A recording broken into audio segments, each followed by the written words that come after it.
Hello నమస్తే, నేను Ashok. Welcome to reality check.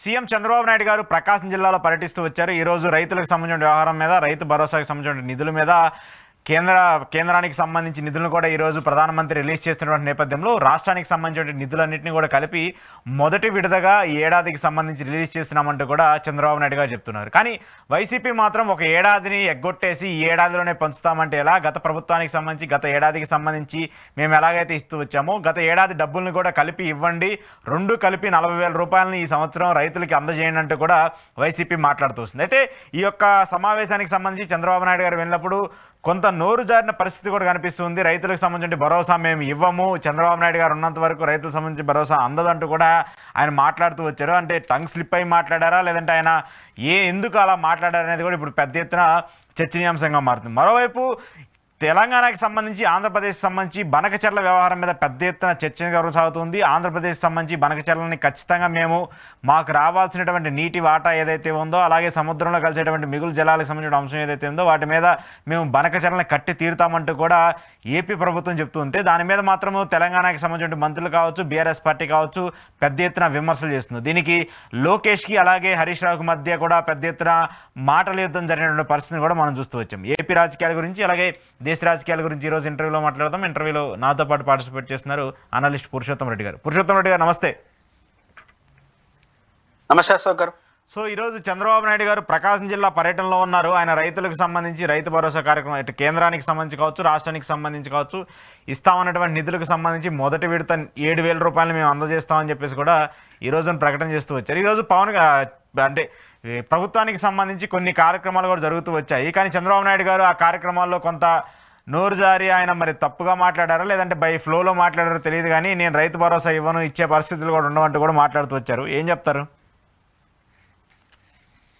Ashok garu, ఈరోజు ప్రకాశం జిల్లా దర్శి కేంద్రంగా రైతులతో ముఖాముఖి సమావేశమైనటువంటి ఆంధ్రప్రదేశ్ ముఖ్యమంత్రి గారు గతంలో ఉన్న రైతు భరోసాని అన్నదాత సుఖీ భవ అనే పేరు మార్చి కేంద్ర ప్రభుత్వంతో వాటాలో భాగంగా రాష్ట్ర ప్రభుత్వం తన వాటాగా 5,000 రూపాయలు జమ చేస్తూ మొత్తం 7,000 రూపాయలు 46 లక్షల మంది రైతు కుటుంబాలకు జమ చేసేట్టుగా ఒక కార్యక్రమాన్ని రూపొందించారు.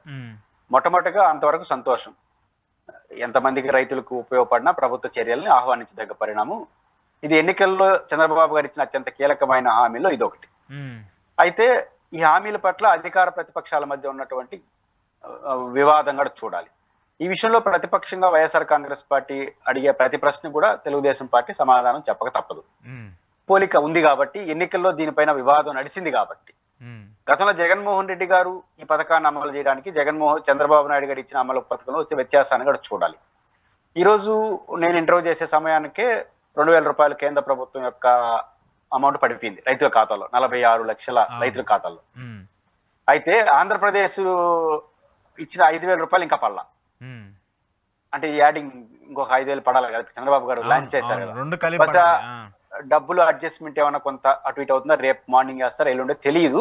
మొత్తం మీద ఆ 2,000 పడిన సమయానికి ఈ 5,000 పడలేదని రైతులు అంటున్నారు. అకౌంట్ మెసేజ్ వచ్చేస్తుంది కదా, అది రాలా. సరే, 1-2 రోజులు లేట్ కావచ్చు, ఏం జరుగుతుందో చూద్దాం. అయితే ఇక్కడ పాయింట్ ఏంటంటే, జగన్మోహన్ రెడ్డి గారు ఎన్నికలకు ముందే 2017 ఆ ప్రాంతంలో ఇంకో 2 ఏళ్ళు అధికారులు రాబోతుండగా రైతు భరోసా అనే ఒక పథకాన్ని తీసుకొస్తాను. రైతులకు పెట్టుబడి సాయం అంటే రైతు విత్తనం విత్తే సమయానికే డబ్బులు కొంత వాళ్ళ చేతిలో ఉంటే అప్పులు పాలవకుండా ఉంటాడు. ఆ తర్వాత ప్రభుత్వం సహాయం వాళ్ళు సొంత కొరత ఎదుగుతారు. పంట వచ్చినప్పుడు వాళ్ళకి ఇష్టం వచ్చిన వాళ్ళకి అమ్ముకోవచ్చు. అలా కాకపోతే మొదట్లోనే ఈ మిల్లర్ల దగ్గర వాటి దగ్గర వడ్డీ వ్యాపారం తీసుకునేస్తే వాళ్ళకి ఈల్డ్ అయిపోవాల్సి వస్తుంది ఉద్దేశంతో ఆయన ప్రతి ఏటా 12,500 రూపాయలు నేను అధికారికి వస్తే 4 సంవత్సరాలు 50,000 ఇస్తానన్నాడు. అయితే అప్పటికి కేంద్ర ప్రభుత్వ పథకం అనౌన్స్ కాలేదు. 2,000 రూపాయలు రైతు భరోసా ప్రధానమంత్రి కిసాన్. అయితే జగన్మోహన్ రెడ్డి 2017 2019 ఎన్నికల్లో పోయే సమయానికి ఈ స్కీమ్ ని ప్రధానమంత్రి గారు అనౌన్స్ చేసినారు. జగన్మోహన్ రెడ్డి గారు అనౌన్స్ చేసే నాటి కేంద్ర ప్రభుత్వం లేదు, మళ్ళీ అనౌన్స్మెంట్ వచ్చింది. కాబట్టి జగన్మోహన్ రెడ్డి గారు అధికారంలోకి వచ్చిన వెంటనే అటు కేంద్రాన్ని ఇటు రాష్ట్రాన్ని డబ్బులు జమ చేసి ఒకేసారి 5 ఏళ్ల పాటు ఇచ్చాడు కంటిన్యూగా. అంటే ఒకేసారి అంటే కేంద్రం ఇచ్చేటప్పుడు ఈయన వాటాగా ఇచ్చుకుంటూ రావచ్చాడు. పైపిచ్చు మనం 12,500 చెప్పాం కాబట్టి మనం కొంచెం 1,000 రూపాయలు అదనంగా ఇచ్చి, అంటే కేంద్రం రాష్ట్రం కలిపే కావచ్చు కానీ ఇస్తే 13,500 7,500 ఈయన జమ చేసి తనిసెనగా కేంద్ర ప్రభుత్వం ఇచ్చిన రోజే రాష్ట్ర ప్రభుత్వం ఇచ్చిన అమౌంట్ కూడా పడిపోయేది, అవును. లేట్ అయ్యేది కాదు. ఆ రకంగా కేంద్రం ఇచ్చిందా రాష్ట్రం ఇచ్చిందా ప్రజలకు ఏమి కన్ఫ్యూజ్ లేదు, ఒకేసారి ఇస్తూ వచ్చాడు. ఆ రకంగా 13,500 పర్ ఇయర్ చొప్పున ఆయన అనుకున్న దానికన్నా ఎక్కువ ఇచ్చినాడు, 44,000 అంతా వచ్చింది. ఆ రకంగా జగన్మోహన్ రెడ్డి గారు పథకాన్ని అమలు చేశాడు. అయితే తెలుగుదేశం పార్టీ ఎన్నికల్లో ఏం చేసింది, ఈ పథకం బాగా పనిచేస్తా ఉంది ప్రజల్లో కాబట్టి అదే ఇస్తానంటే కొత్తగా మనకు వచ్చేది ఏమీ లేదు కదా, అందుకని ఒక విమర్శ అందుకునింది. అదేంది, జగన్మోహన్ రెడ్డి గారు తాను 12,500 ఇస్తానన్నాడు కానీ కేంద్రంతో కలుపుకొని ఇస్తానన్నాడు, ఇస్తానని చెప్పలేదు కదా అంటారు ఎన్నికల్లో. కాబట్టి జగన్ మోసం చేశాడు ఒక 5,000, మేము అలాంటి మోసం చేయము. 2, జగన్మోహన్ రెడ్డి గారు 3 దఫాలుగా ఇచ్చినాడు, నేను అట్ట కాదు, వాళ్ళతో సంబంధమే లేదు కాబట్టి నేను ఒకేసారి 20,000 ఇచ్చేస్తాను అన్నాడు. కానీ జగన్మోహన్ రెడ్డి గారు కేంద్రంతో సంబంధం లేకుండా ఇస్తానన్న మాట అనలేదు ఆయన. ఎందుకు అనలేదు, ఆయన అనౌన్స్ చేసినాడు కేంద్ర పథకమే లేదు. అవును. కానీ తెలుగుదేశం పార్టీకి వచ్చే ఇబ్బంది ఏంది, మీరు ఈ మాట మాట్లాడేసరికి ఆ పథకం అమల్లో ఉంది 4 ఏళ్లుగా. కేంద్రం 6,000 ఇస్తా ఉంది, రాష్ట్రం 7,500 ఇస్తా అన్నది అమల్లో ఉంది. జగన్మోహన్ రెడ్డి గారు 12,500 ఇస్తానన్న రోజు కేంద్ర ప్రభుత్వం లేదు. కేంద్ర ప్రభుత్వం వచ్చే నాటికి ఎలక్షన్స్ వచ్చేసినాయి, గెలిచారు కాబట్టి ప్రజలు పెద్ద తేడా చూడలేదు. జగన్ మోసం చేసినాడు అట్లా లేదు, ఎందుకంటే ఇచ్చే నాటికి లేదు కేంద్ర ప్రభుత్వం. కానీ చంద్రబాబు గారు ఎన్నికల్లో కూటమి 20,000 ఇస్తానన్న నాటికి క్లియర్ గా కేంద్ర ప్రభుత్వ పథకం రాష్ట్ర ప్రభుత్వ పథకం అమల్లో ఉంది. ఎంజాయ్, దాంట్లో ఈ రైతులు సంతోషిస్తున్నారు. సో ప్రజలకి రిజిస్టర్ అయిపోయింది అది. దాంతో పాటు మీ మాటలు కూడా బాగా రిజిస్టర్ అయినాయి. అదేంటది, కేంద్రంతో సంబంధం లేదు, జగన్ లాగా 3 దఫాలు లేదు అంటే ఆల్రెడీ అమలు అవుతున్న దాన్ని ఇంటర్ప్రిటేషన్ చేశారు మీరు. కమిటీ 20,000 ఇస్తామన్నారు.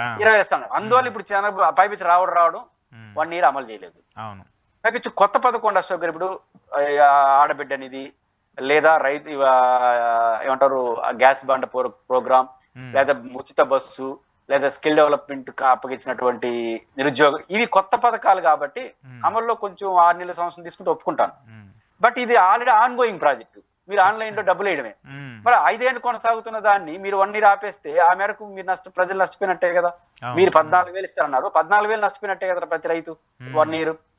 కాబట్టి దీనికి తెలుగుదేశం పార్టీ ఇబ్బంది వస్తుంది. రెండో పాయింట్ ఏంటంటే, మీరు దబాయించి చెప్పినారు, వాళ్ళలాగా మేము మోసం చేయము, మేము 20,000 రూపాయలు కేంద్రంతో సంబంధం లేకుండా అన్నారు. ఆయన అనలేదు కేంద్రంతో సంబంధం లేకుండా 12,500 మీరు అన్నారు.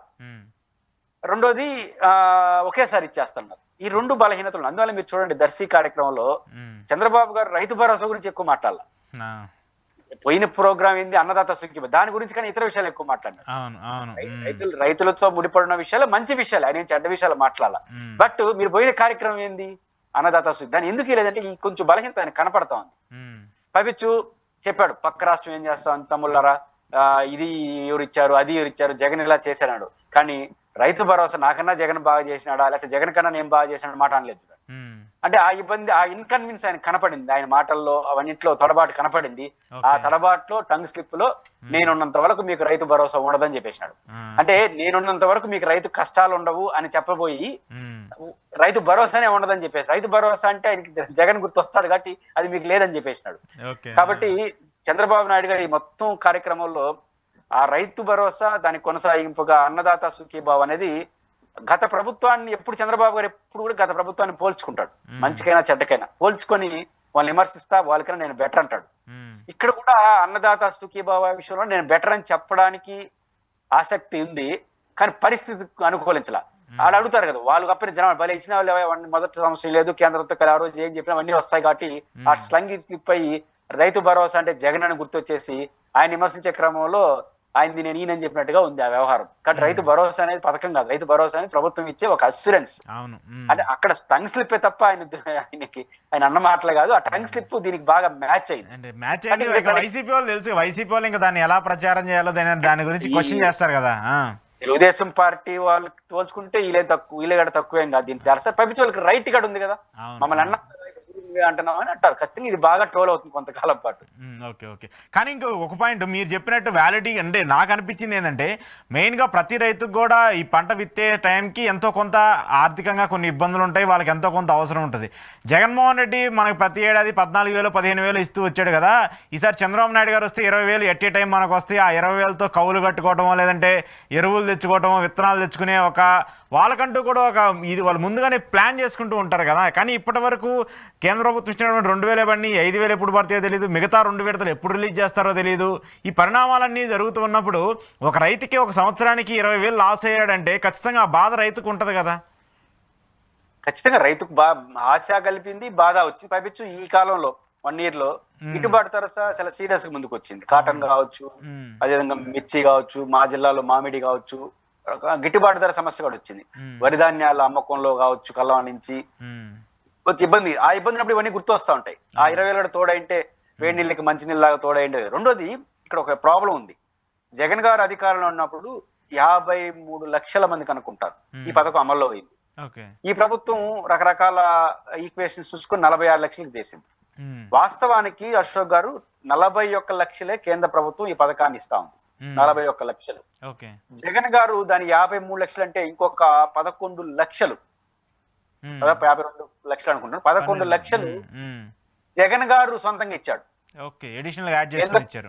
ఇచ్చాడు అంటే 42 లక్షలకి 41 లక్షల దాకా 42 లక్షల దాకా కేంద్ర ప్రభుత్వం ఇచ్చింది 2,000 రూపాయలు. దానికి జగన్ గారు 6,000 ఇచ్చారు. జగన్ గారు ఇంకొక 7,500 నుంచి మొత్తం 13,500 ఇచ్చినాడు.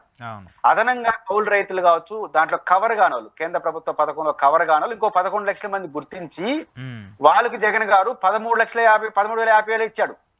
అంటే నిజానికి కేంద్ర ప్రభుత్వం తన వాటా 6,000 లేదు. కానీ జగన్ గారు అనుకోనుంటే నేను 11 లక్షల మంది అదనంగా ఇస్తున్నాను, బట్ నా వాటా ఇస్తాను 7,500 అని అనొచ్చు. అనకుండా కేంద్ర ప్రభుత్వం ఇచ్చే దాంతో కలుపుకొని ఇచ్చేసినాడు. అంటే యాడింగ్ ఇచ్చాడు, కేంద్రం కలిపిచ్చినాడు. కానీ ఇక్కడ ఈ ప్రభుత్వం వచ్చేసరికి ఏం చేసింది, ఆ 52 లక్షల దాకా కాస్త 46 లక్షలు అయింది. అంటే 6 లక్షల మంది ఈ రోజు గతంలో రైతు భరోసా అందుకున్న వాళ్ళు అందుకోలేరు. నాకు ఒక అనుమానం, అది ప్రభుత్వం రేపు నుండి తేలుతుంది. ఈ 6,000 ఇప్పుడు 52 లక్షల మందికి అయితే అందుకుంటున్నారు కదా 6,000 రూపాయలు. ఇప్పుడు వాళ్ళు కోల్పోతారుగా. ఇప్పుడు తగ్గిపోతే ఏమి లేకుండా పోతారుగా. మరి ఇప్పుడు ప్రభుత్వం 46 లక్షలు అంటే జగన్ 53 లక్షలు ఇచ్చాడు. ఈ 46 లక్షల మంది పోతున్నారు కదా, 6 లక్షల మందికి నష్టం వస్తుంది. కాబట్టి మీరు కోత విధించారు, జగన్ యాడ్ చేసినాడు. ఖచ్చితంగా జగన్ గారికి ఆ క్రెడిబిలిటీ ఉంటుంది. మీరు అన్నట్టు ఈ భరోసా వచ్చి ఉంటే ఈ కష్టకాలంలో వాళ్ళకి తోడై ఉండేది. ఇంకొకటి సార్, మెయిన్ అంశం ఆంధ్రప్రదేశ్ సంబంధించి తెలంగాణకు సంబంధించి ఒక నీటి వివాదం. కలిసి ఉన్నప్పుడు ఈ నీళ్ల కోసం కొట్టుకుంటూ ఉన్నారు, విడిపోయిన తర్వాత కూడా ఈ నీళ్ల కోసం తన్నుకునే పరిస్థితులు జరుగుతున్నాయి. ఇటీవల చంద్రబాబు నాయుడు గారు ఉన్న ప్రాజెక్టులు కంప్లీట్ చేస్తున్నారో లేదో తెలియదు కానీ అవన్నీ పక్కన పడేసి బనకచెర్ల అనేటువంటి కొత్త అంశాన్ని తెర మీద తీసుకొచ్చారు. ఆ బనకచెర్ల నుంచి నేను ఆ నీటిని ఎత్తిపోసి నేను రాయలసీమకి నీళ్ళు ఇస్తాను, పూర్తిగా రాయలసీమ సస్యశ్యామలం చేస్తామని చెప్పేసి ఒక పక్క. ఇప్పటికీ రాయలసీమలో పెండింగ్లో ఉన్నటువంటి చాలా ప్రాజెక్టులు అలానే పెండింగ్లో ఉన్నాయి. ఈ బనకచెర్ల వివాదం కోసం ఇటు తెలంగాణకి సంబంధించి వాళ్ళు కొట్లాడుతున్నారు, ఆంధ్రప్రదేశ్ సంబంధించి మన వాళ్ళు కొట్లాడుతున్నారు. ఈ వివాదం ఎందుకు ఇప్పుడు పెద్ద ఎత్తున విమర్శంగా మారుతుంది? ఇది రాజకీయాల కోసము ఉపయోగించుకుని ఒకరికొకరు మాట్లాడుకోసం పనికొచ్చే అంశంగా కనిపిస్తుంది కానీ రియాలిటీగా గ్రౌండ్ లెవెల్లో ఇది ఆన్ గ్రౌండ్ అయ్యే ప్రాజెక్ట్ అయితే నాకైతే కనిపించట్లేదు. దీనికి సంబంధించి మంత్రి లోకేష్ గారు మాట్లాడుతుంటే అటు మాజీ మంత్రి హరీష్ రావు గారు దానికి కౌంటర్ ఇస్తూ ఆయన కూడా చాలా పెద్ద ఎత్తున ఆంధ్రప్రదేశ్ సంబంధించి విమర్శలు చేస్తూ వచ్చారు. ఏం చెప్తారు? అశోక్ గారు బేసిక్ గా పోలవరం నుంచి అంటే గోదావరి నీళ్లు ఎక్కువగా ఉన్నాయి కాబట్టి వాటిని ఎత్తిపోత ద్వారా బనకచెర్ల రాయలసీమలో పోసి దాన్ని రాయలసీమ ప్రాజెక్టుకి ఇవ్వాలనేది ప్రభుత్వ ఆలోచన వర్కౌట్ అవుతుందా కాదా, అదేనా కరెక్టా, లేదా రాయలసీమలో ఏరే ఆల్టర్నేట్ ఉన్నాయి, డిబేటబుల్ టాపిక్. అది సందర్భం వచ్చినప్పుడు మాట్లాడచ్చు. ఇక్కడ మేజర్ గా ఇప్పుడు 2 రోజులుగా జరుగుతున్న గొడవ ఏంటంటే హరీష్ రావు గారు నిన్న ప్రెస్ మీట్ పెట్టి చాలా సీరియస్ మాటలు కొన్ని మాట్లాడారు.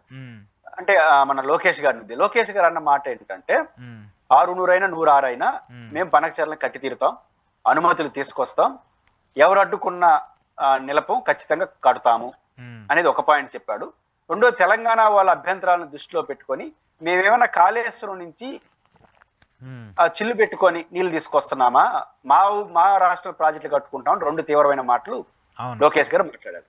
దీనికి ప్రతిగా హరీష్ రావు గారు ఎంత ధైర్యంతో ఆ మాట అంటావు, బీజేపీ మీతో ఉంది కాబట్టి, రేవంత్ రెడ్డి మీ మనిషి కాబట్టి తెలంగాణ ప్రయోజనాలను నష్టం చేసుకొచ్చి దబాయించి చెప్తున్నాడు లోకేష్, ఏ ధైర్యంతో చెప్తున్నాడు, ఒప్పుకునే ప్రసక్తి లేదంటూ అసలు ఎత్తిపోతల పథకంలో చిల్లు పెడతాను నీకు అవగాహన ఉందా లేదా అని ఎటకారం చేశాడు. ఎత్తిపోతల పథకం అంటే దాని ప్రాజెక్ట్ కాదు అది, దాంట్లో అంటే చిల్లు పెడతావా అని మాట్లాడుకున్నాడు.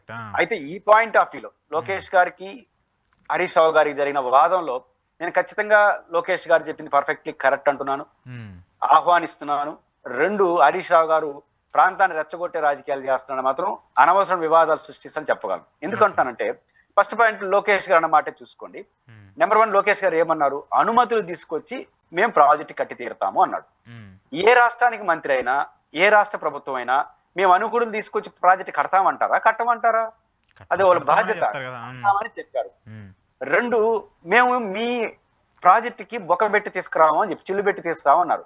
అంటే దాని అర్థం హరీష్ రావు గారు అన్నట్టు ఎత్తిపోతల పథకం అంటే లిఫ్ట్ చేసి నీళ్ళు తోడతారు, దాంట్లో బొక్క పెట్టేది ఏందయ్యా, నీకేం అవగాహన లేదు, ఇదేమన్నా పోతిరెడ్డిపాడ, శ్రీశైలమా, నాగార్జున సాగర బొక్క పెట్టడానికి, రంధ్రం చేయడానికి నీకు లిఫ్ట్ ఇరిగేషన్ కి ప్రాజెక్ట్ తేడా తెలియదు అని మాట్లాడారు. లోకేష్ గారికి తేడా తెలియకుండా మాట్లాడిన మాట కాదది.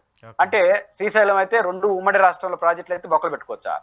అంటే శ్రీశైలం, నాగార్జున సాగర్ ఇవన్నీ 3 ఉమ్మడి రాష్ట్రం కాబట్టి నీ బొక్క నువ్వు పెట్టి ఆయన బొక్క ఆయన పెట్టుకునేదానికి ఒప్పుకుంటారా?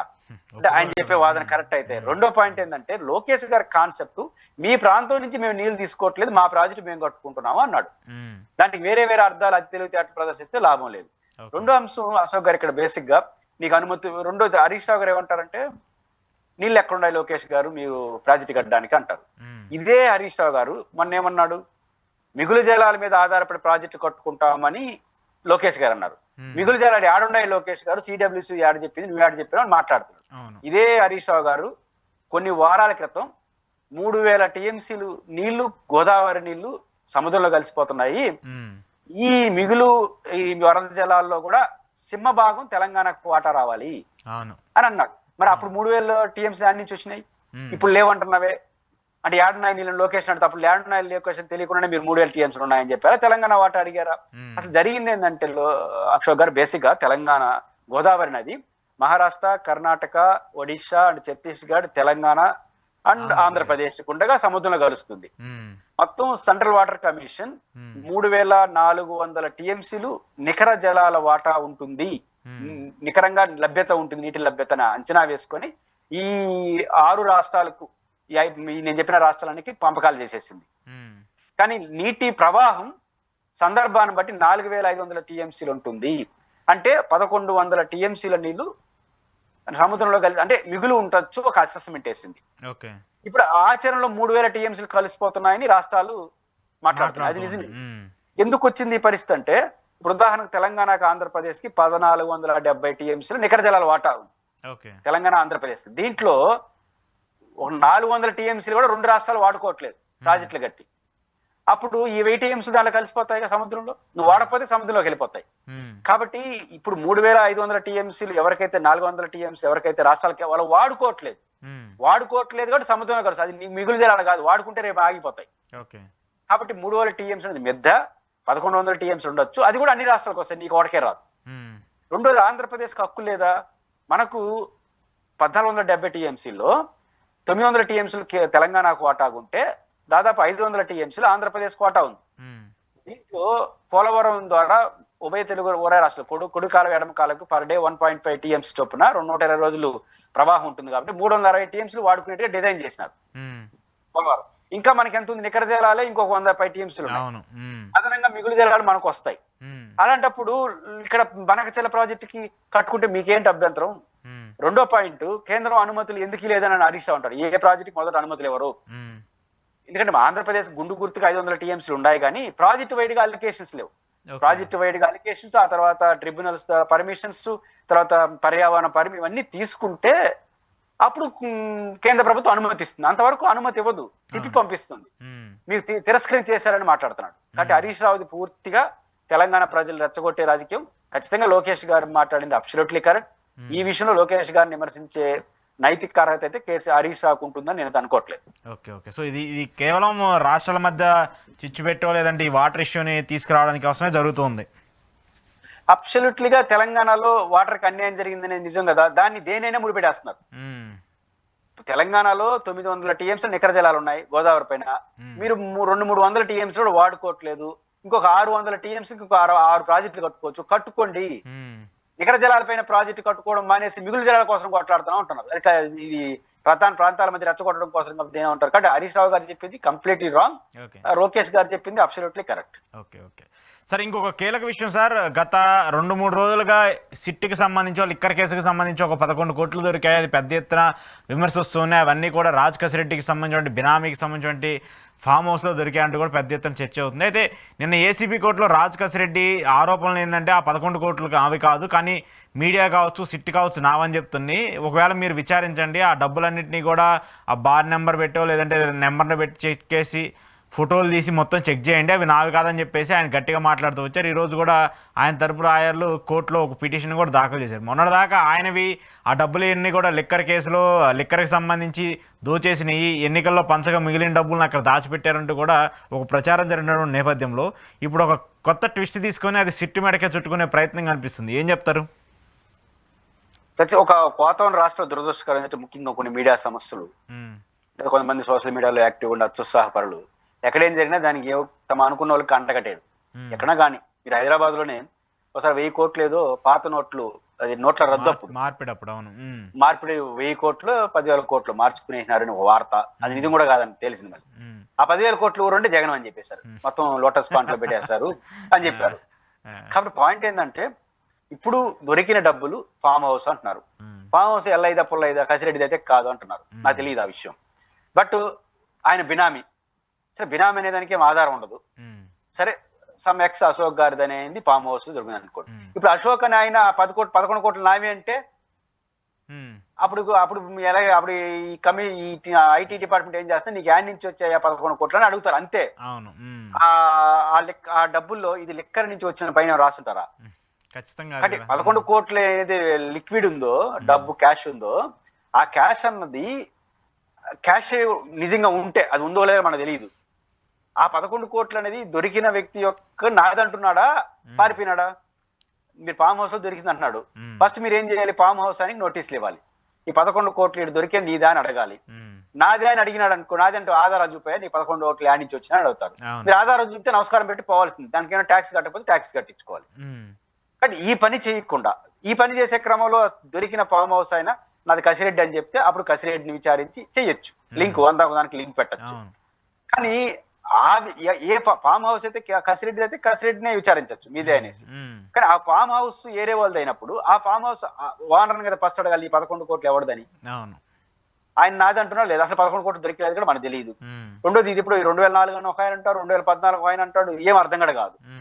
కాబట్టి ఎవరైనా 4 ఇన్నేళ్ల పాటు కూడా 11 కోట్ల ఫామ్ హౌస్ లో పెట్టుకుంటారా? క్యాష్ ఎందుకు పెట్టుకుంటారు? రకరకాల పెట్టుబడులు పెట్టుకుంటారు. కానీ కాబట్టి ఇవన్నీ చూస్తా ఉంటే ఒక సినిమాటిక్ గా కనిపిస్తా ఉంది.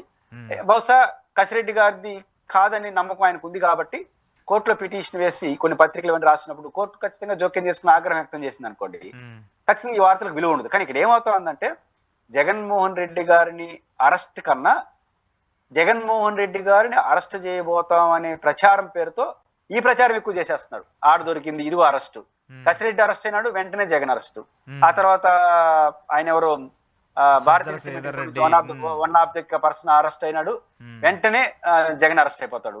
తర్వాత అసలు భారతీయ సిమెంట్ వైఎస్ భారతి గారు కాదు, చాలా మంది తెలియదు ఏంటంటే దాని ఫ్రెంచ్ కంపెనీ అమ్మేసి చాలా రోజులు అయింది, వాళ్ళ షేర్ హోల్డర్ మాత్రమే. తర్వాత ధనంజయ రెడ్డి అరెస్ట్ అని ఇంకేముంది, ధనంజయ రెడ్డి ఆయన చుట్టూనే ఉన్నాడు, కృష్ణమోహన్ రెడ్డి, వీళ్ళిద్దరు జగన్ చుట్టూ వాళ్ళు అరెస్ట్ అయిపోతారు. ఇప్పుడు చెవిరెడ్డి అరెస్ట్ అయిపోయింది, చెవిరెడ్డి మిథున్ అన్నాడు, మిథున్ అయిపోయింది. అంటే అరెస్టులు జరుగుతున్నాయి, ఇదిగో జగన్ అరెస్ట్ అయిపోతాడు, ఎక్కడ ఏం దొరికినా ఎవడు అరెస్ట్ అయినా ఇది జగన్కి సంబంధం ఉంది. ఈ 1 year కి అరెస్ట్ చేస్తూనే ఉన్నారు జగన్ ని. కాబట్టి ఇది జగన్ అరెస్ట్ చేసే మీద యావకన్నా జగన్ అరెస్ట్ చేయబోతున్నాం అనే ప్రచారం ఎక్కువైపోయింది.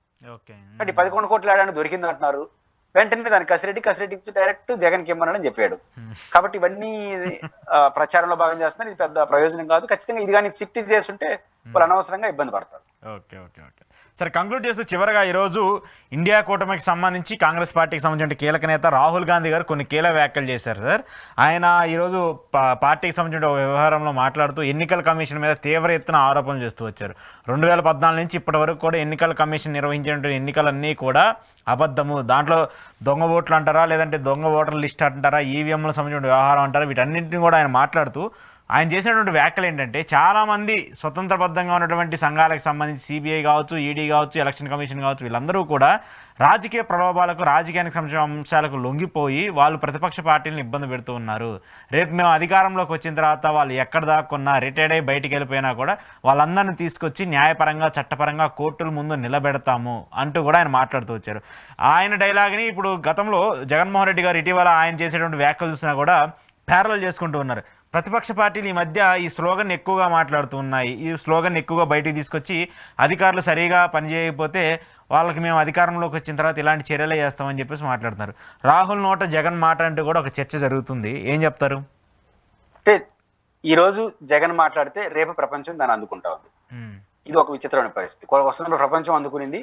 ఇప్పుడు రాహుల్ గాంధీ గారు జాతీయ నాయకుడు అందుకున్నాడు. నిన్న జగన్మోహన్ రెడ్డి గారి మాటల్ని కేటీఆర్ గారు వాళ్ళు మాట్లాడారు, కొన్ని ప్రాంతీయ పార్టీలు మాట్లాడినాయి. ఇప్పుడు డైరెక్ట్ గా జాతీయ నాయకుడు కూడా రాహుల్ గాంధీ మాట్లాడారు. మీకు గుర్తుంటే జగన్మోహన్ రెడ్డి గారు కరోనా సమయంలో పారాసిటమాల్ గురించి మాట్లాడారు. 2 కరోనాతో సహజీవనం తప్పదు అన్నాడు.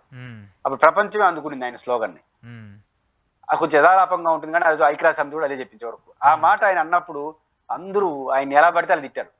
ఎవరైనా బుద్ధి ఉండే ఎవరైనా కరోనాతో సహజీవనం చేయమంటాడా అని. ఇవి మనం చేస్తున్నాం. ఇప్పుడు ఈ కరోనా ఉంది, ఇప్పుడు కూడా సొసైటీలో చాలా పరిమితంగా ఉండొచ్చు, మనం అందరూ చేస్తూనే ఉన్నాం. చాలా మంది కరోనా వస్తా ఉంది, పోతా ఉంది. అంటే కరోనా అనేది ఒక సాధారణ ఫ్లూగా మారిపోయింది, జ్వరం లాగా. అది వస్తూ ఉంది, పోతూ ఉంది. కాబట్టి కరోనా తో సహజీవనం తప్పదు. అంటే కరోనాని ఆపే ఇంకా నిలువరించడం, పూర్తిగా బంద్ చేయడం కుదరదు. అది ఒక సాధారణ రోగంగా మారిపోతుంది. అది కూడా అంటే మనం జ్వరము, మలేరియా ఎట్టయితే సహజీవనం చేస్తున్నాం, అది కూడా ఒక ఫ్లూగా మారిపోతున్నాడు. ఈరోజు రుజువైంది అది. 2 పారాసిటమాల్ అంటే బహుశా మీ కరోనా తాకిడి గురయ్యలేదు, నాకైతే కరోనా వచ్చినప్పుడు ఆ టైంలో నేనైతే ఒక పారాసిటమాలే వాడినా, ఇంకేం వాడలా. పారాసిటమాల్, బలానికి కొన్ని మాత్రలు, నాన్ వెజిటేరియన్ అవి కొంచెం ఎక్కువ తీసి రెస్ట్ తీసుకున్నాం. జగన్ చెప్పింది కూడా అదే. కాబట్టి జగన్మోహన్ రెడ్డి గారు ఏదైనా చెప్పేటప్పుడు కొంత పరిశీలించి చెప్తాడు, కానీ ఎవరు చెప్పిన విషయం చెప్తాడు, ధైర్యంగా చెప్పేస్తాడు. అదికి ప్రపంచం అందుకునేంత వరకు ఆ మాటకి విలువ ఉండదు. అట్లా ఈ రోజు కూడా జగన్మోహన్ రెడ్డి గారు 2 అంశాలు ఉన్నాయి. ఒకటి ఈవీఎంల పైన. ఫస్ట్ పర్సన్ జగన్మోహన్ రెడ్డి గారు 2024 ఎన్నికల తర్వాత ఇది ఈవీఎంలతో జరిగిన ఎలక్షన్ గా అనుమానం వ్యక్తం చేశారు. నాకు ఆధారాలు లేవు, బట్ మేము నమ్ముతున్నామని చెప్పినాడు. ఆ తర్వాత ఒడిస్సా ఎన్నిక తర్వాత ఎక్కడ హర్యానా ఎన్నికలు అదే, తర్వాత మహారాష్ట్ర ఎన్నికలు అదే, రాబోయే బీహార్ ఎన్నికలు ఈరోజు పార్లమెంట్ దద్దరిల్లిపోతుంది. బీహార్ ఎన్నికలు మీరు అట్లా చేయబోతారు అని. కాబట్టి జగన్మోహన్ రెడ్డి గారు చేసినటువంటి ఈవీఎంల గురించి ఈరోజు భారతదేశం అంతా ఆలోచించే పరిస్థితి వచ్చింది. తర్వాత ఇప్పుడు హెచ్చరికలు, మేము వస్తే మీ అంతు చేస్తాం అనేది మంచి స్లోగన్ అయితే కాదు ఎవరిచ్చినా కూడా. కానీ ఈ రోజు అది అనివార్యంగా మారిపోతాం. దీనికి 2 పాయింట్లు ఉన్నాయి. ఈ రోజు జగన్మోహన్ రెడ్డి అన్నది తర్వాత రోజుల్లో కేటీఆర్ గారు అన్నారు. ఈ రోజు ఏకంగా రాహుల్ గాంధీ గారు వీళ్ళన్నా కొంచెం యంగ్, రాహుల్ గాంధీ కూడా వీళ్ళ వయసే, బట్ ఆయన నేషనల్ లీడర్ కూడా చాలా మాట్లాడాలి ఉంటాడు. కానీ జగన్ గారు, కేటీఆర్ గారు ఆవేశంతో మాట్లాడినారు. కానీ ఆచితూచి మాట్లాడే రాహుల్ గాంధీ కూడా ఆ మాట అన్నాడు అంటే ఒక వాస్తవం ఏంటంటే అధికారంలో ఉండే వాళ్ళు అదుపు తప్పినారు. అధికారంలో ఉన్న పార్టీ వాళ్ళకి అడుగులు వత్తడం అనేది ఎప్పటి నుంచో ఉంది, కానీ ఇప్పుడు భరించలేని స్థాయికి వెళ్ళిపోయింది. అది ఎలక్షన్ కమిషన్ ఇంకోట అనేది వస్తా ఉంది. లేకపోతే ఎన్నికల ప్రజా ప్రాతినిధ్య చట్టం 40 రోజుల పాటు అవి పెట్టుకోవాలి. ఆ మెటీరియల్ డేటా మెటీరియల్ పెట్టుకోవాలి. వీళ్ళు 20 రోజులకి కాల్చడం పారేసినారు, ఏమనాలి? కాబట్టి దీన్ని సాహసమే కదా, దుస్సాహసమే కదా. కాబట్టి ఇట్లాంటివన్నీ రేపు విచారణ ఆదేశించేస్తే రేపు జగన్ మన రాహుల్ గాంధీ అన్నప్పుడు జైలు పోకుండా ఏమవుతారు?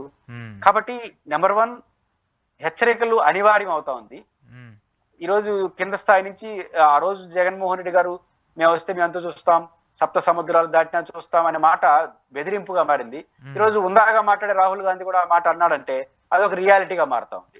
కాబట్టి ఈ రోజు జగన్ మాట నేడు రాహుల్ గాంధీ మాటగా మారింది అంటే జగన్మోహన్ రెడ్డి గారి హెచ్చరికలు మంచి చెడ్లు పక్కన పెడితే ఆ హెచ్చరించాల్సిన పరిస్థితి ఉత్పన్నం అవుతా ఉంది. వ్యవస్థల్లో ఆ బలహీనతలు, ఆ పొరపాటు ధోరణులు పెరుగుతున్నాయి అనే ఆందోళన మాత్రం కలుగుతుంది. ఖచ్చితంగా రాహుల్ గాంధీ గారు చేసిన వ్యాఖ్యల నేపథ్యంలో అధికార యంత్రాంగం ఆలోచించాల్సింది నేచురల్ గా పవర్ లో ఎవరున్నా వాళ్ళు కొంచెం అనుకూలంగా ఉండడం అనేది మనం ఎప్పటి నుంచో చూస్తున్నాం. జగన్మోహన్ ఉన్నప్పుడు కూడా చూశారు, జగన్ గారు ఉన్నప్పుడు కూడా జరిగినాయి కాదను. కానీ ఇప్పుడు పరిధి దాటిపోయి ఇష్టారాజ్యంగా తయారవడం వల్ల భరించలేని స్థితికి వెళ్ళిపోయింది. కాబట్టి ఈ దేశంలో అనేక వ్యవస్థలు ఖచ్చితంగా రాహుల్ గాంధీ హెచ్చరిక పనిచేస్తా ఉంది. కాబట్టి ఖచ్చితంగా జగన్మోహన్ రెడ్డి గారు అని టోన్లు కలుస్తున్నాయి. కాబట్టి దీనివల్ల ఏమవుతుంది, ఎట్లా అంటావు మేము వచ్చిన తర్వాత కొడతామంటే రాహుల్ గాంధీ లాగా అంటావు అనే పరిస్థితి వచ్చింది ఈ రోజు. కాబట్టి హరీష్ రావు అన్నాడు, కేటీఆర్ అన్నాడు, జగన్ అన్నాడు, ఈ రోజు రాహుల్ గాంధీ. రాహుల్ గాంధీ అంటే దేశం అన్నట్టే, అవును. జాతీయ నాయకుడు. కాబట్టి ఖచ్చితంగా రాహుల్ గాంధీ మాట ఇలా, ఖచ్చితంగా జగన్ మాట. మరి సోనియా మన శర్మిలా గారి దాంతో ఏకీభవిస్తలో చూడాలి. చెల్లెలు ప్రపంచం అంతా జగన్ తో ఏకీభవిస్తాం, చెల్లెలు మాత్రం ఏకీభవించట్లా. చూడాలి రాహుల్ గాంధీ గారు మాట్లాడిన ఏకీపించి రాష్ట్రంలో లేకపోతే దేశం అంతా ఉంది కానీ ఆంధ్రప్రదేశ్ లో బాగుందని చెప్తారో అది చూడాలి మరి. ఓకే చూద్దాం మరి వ్యవస్థలు దానికి సంబంధించిన పనితీరును మార్చుకుంటే లేదనేది కూడా. Thank you sir, thank you very much. ఇది పురుషోత్తం రెడ్డి గారితో ఈరోజు స్పెషల్ ఇంటర్వ్యూ. చూస్తూనే ఉండండి రియాలిటీ చెక్.